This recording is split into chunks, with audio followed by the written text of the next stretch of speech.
parlare per ultimi è un vantaggio strepitoso. Allora, avevo visto che il tema doveva essere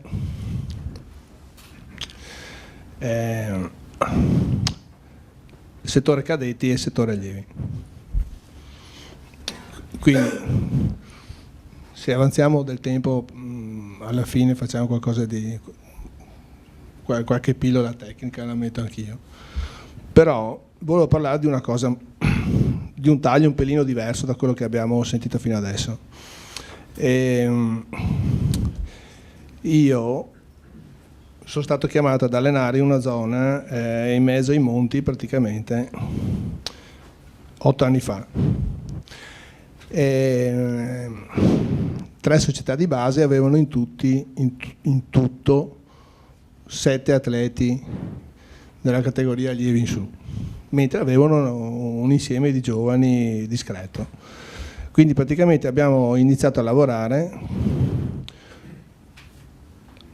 a ideare una tipologia di preparazione che potesse consentire che il ragazzo, il cadetto, continuasse poi a fare attività nelle categorie superiori.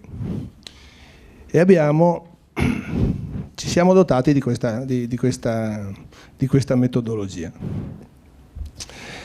Premessa: i ragazzi di oggi non sono più i ragazzi di una volta. Quindi una volta non c'era il telefonino, non c'era internet, non c'era nessuna possibilità di collegamento al mondo esterno.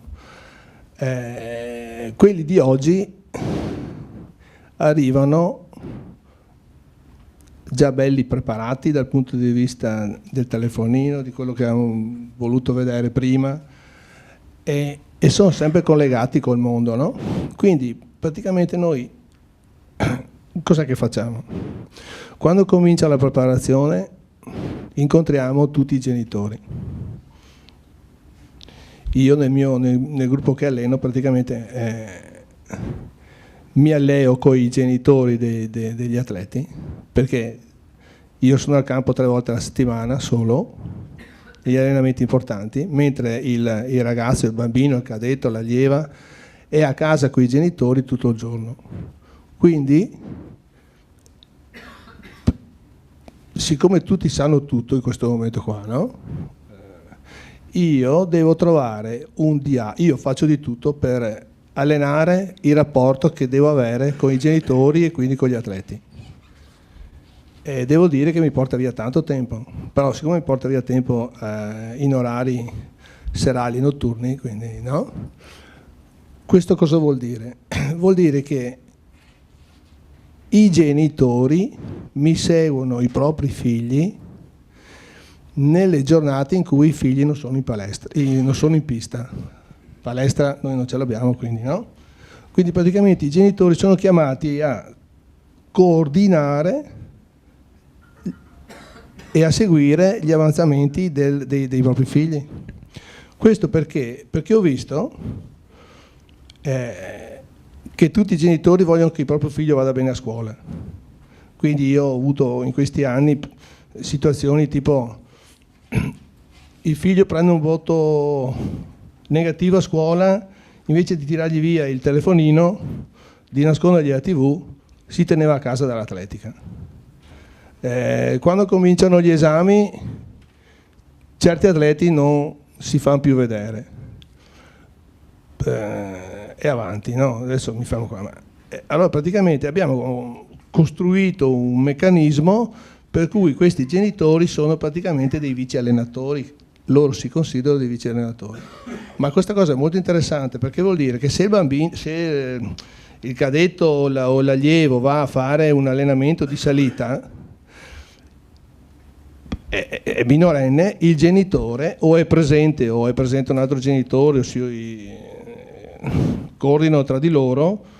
Io alleno in 4 paesi diversi, un po' lontani tra di loro, quindi praticamente si creano questi gruppi di lavoro, e questo mi dà la possibilità di avere atleti sempre presenti in pista, atleti che continuano a essere presenti negli anni, gruppo che continua a crescere, e i genitori sempre connessi con l'attività dell'allenatore.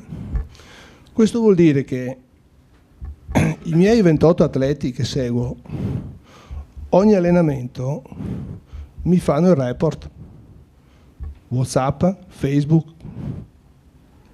email.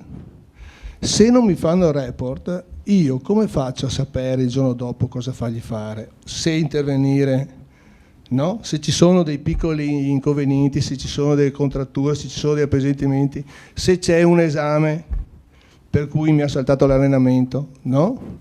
Se c'è una vacanza con cui deve andare col genitore. Cioè, il vero problema che abbiamo, secondo me, è essere connessi, cioè mettere la famiglia in connessione con quello che stiamo portando avanti col progetto. Un'altra cosa che faccio all'inizio dell'anno è costruire, verificare, migliorare, sistemare gli obiettivi che ogni atleta deve avere per l'anno che viene. La difficoltà a volte è che loro corrono senza avere degli obiettivi particolari.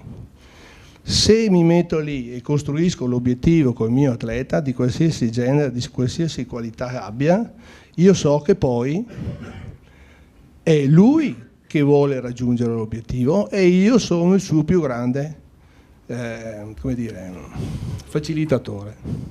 Giusto? Adesso siamo andati a una cosa, siamo andati a uno step 2. Coordino un gruppo di 6-7 allenatori in 3 società diverse. C'era la difficoltà che quando un atleta passava di categoria si sentiva, cambiava allenatore, perché noi abbiamo allenatori che seguono per problemi di orari sempre le stesse categorie, quindi cambiando di categoria si cambia allenatore. Si cambiava allenatore, si cambiavano più o meno i metodi, no? Oppure si cambiavano le parole con cui insegnare magari le stesse cose. Quindi, cos'è che abbiamo inventato quest'anno? I raduni.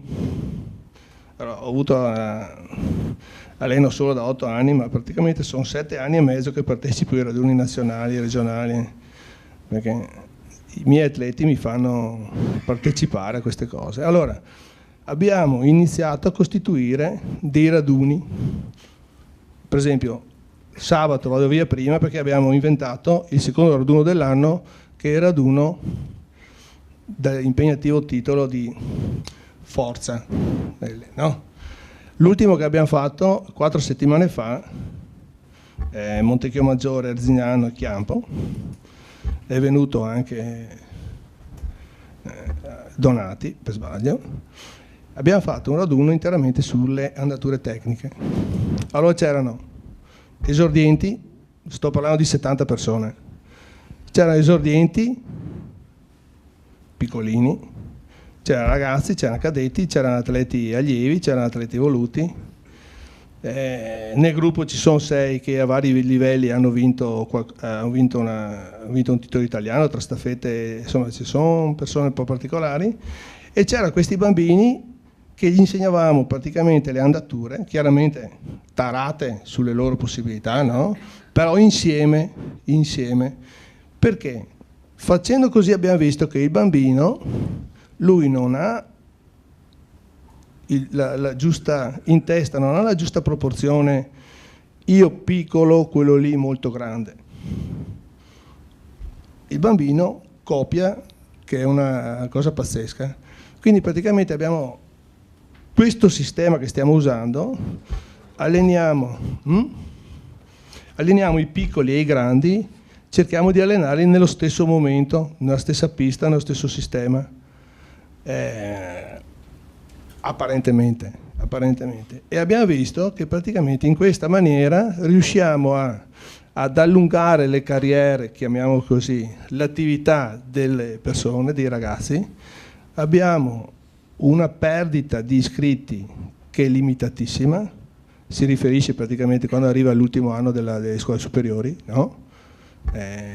Li perdiamo quando passano dalla quinta all'università perché si spostano.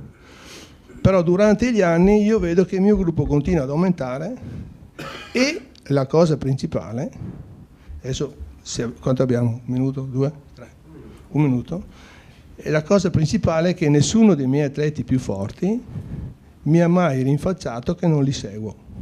C'è la costituzione praticamente di una specie di gruppo di allenamento in cui loro trovano la giusta posizione, collocazione. Sì. Questo è un po' quello che volevo parlare io stasera.